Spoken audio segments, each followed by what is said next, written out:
24 का चौधरी कौन लाइव हिंदुस्तान की चुनावी कवरेज में आपका स्वागत है। मैं हूं नीतीश, हमारे साथ राजीव राय हैं। राजीव राय समाजवादी पार्टी की ओर से घोसी लोकसभा सीट से उम्मीदवार हैं। सर बहुत बहुत स्वागत है। और 7वें चरण का जो मतदान होना है उसे लेकर नामांकन प्रक्रिया शुरू हो गई है। तो सबसे पहला सवाल यही रहेगा कि आपका नामांकन कब दाखिल हो रहा है? 10 तारीख को सुबह 11 बजे। आज बसपा के उम्मीदवार ने नामांकन दाखिल किया, बालकृष्ण चौहान।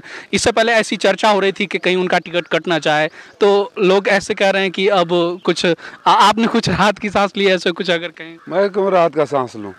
मैं 10 साल से यहाँ हूँ, इन लोगों को सांस अटकी हुई है। जहाँ जाते हैं घोसे की जनता पूछ रही थी कि आप कहाँ थे कोरोना में, आप कहाँ थे लॉकडाउन में, आप कहाँ थे बाढ़ में, आप कहाँ थे दुर्घटना में, आप अपने समाज के बच्चों को क्यों छोड़ दिए जब वो मलेशिया में फंसे हुए थे, आपके समाज के बच्चे के साथ क्यों नहीं खड़े हुए जब वो अफ्रीका में मर गया था, आप समाज के बच्चों के पास क्यों नहीं गए जो अनाथ हो गए। तो जिन लोगों के पास जवाब नहीं था, ये दुकान चलाते रहते हैं। दुकान चलाने वाले मनोरंजन मंत्री जी का मनोरंजन करने का कार्यक्रम चालू रहेगा। चुनाव होता रहेगा। 4 तारीख को जमानत जब्त होगी। 5 तारीख को फिर भारतीय जनता पार्टी के कार्यकर्ताओं को मां बहन की गालियां देंगे और यहाँ से चले जाएंगे।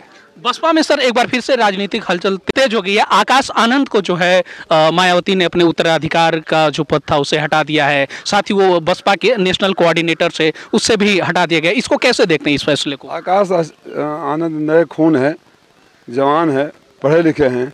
उन्होंने भाजपा पर हमला बोलकर शायद गलती कर दी, नहीं बोलना चाहिए। अब वो रिमोट कंट्रोल कहाँ है आपको भी पता है।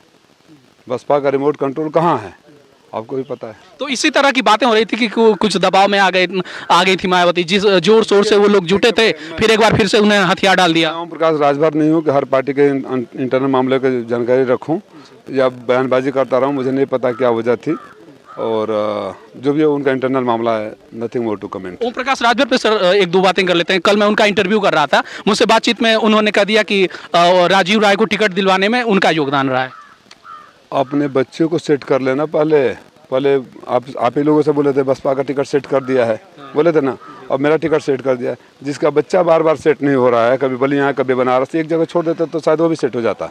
मैं कहता हूँ अगर बलिया हारने के बावजूद अगर प्रत्याशी महोदय जो यहाँ से लड़ रहे हैं वहाँ रहे होते तो शायद अब तक सेट हो गए होते। बनारस रहे तो सेट हो गए होते। आप जुगाड़ में भिड़ते रहोगे, घूमते रहोगे। घुमंतु प्रजाति होती है एक, तो ये लोग राजनीतिक रूप से घुमंतु प्रजाति के हैं। ये घूमते रहते हैं और कहीं सेट नहीं हो पाते हैं। एनडीए का कहना है कि उनका मुकाबला तो मतलब है ही नहीं सपा से, और कह रहे हैं कि बसपा सेकंड नंबर पे आएगा। मैं थोड़ी देर पहले बोला था कि बकबकाइटिस नाम की बीमारी से ग्रस्त है।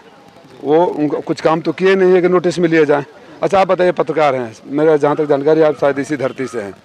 आप कोई काम देखते हैं जो जहाँ ओम प्रकाश राजभर जी किए हों? दूसरी बार मंत्री है ना, एक खंडा किए हैं। तो जहाँ जनता जाएगी तो पूछेंगे कि कोरोना में क्यों नहीं आए थे, लॉकडाउन में क्यों नहीं आए थे, किसी के दुख सुख में क्यों नहीं, अपने समाज के बच्चों को 2 नौकरी क्यों नहीं लगवाया। तो उल्टा सीधा बोलेंगे तो नोटिस में लिए जाएंगे, टीवी पर दिखेंगे, मनोरंजन करते रहेंगे।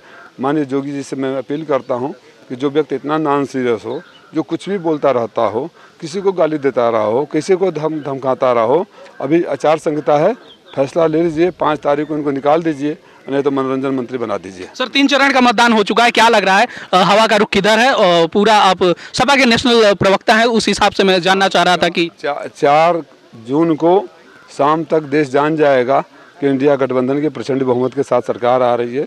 जो माननीय प्रधानमंत्री जी की जो भाषा है और जो प्रत्याशी की भाषा है बता रहा है। तो ये हमारे साथ राजीव राय थे, सपा के कैंडिडेट घोसी लोकसभा सीट से। इन्होंने हमारे तमाम सवालों के जवाब दिए। आप हमारे साथ जुड़े रहिए। नमस्कार।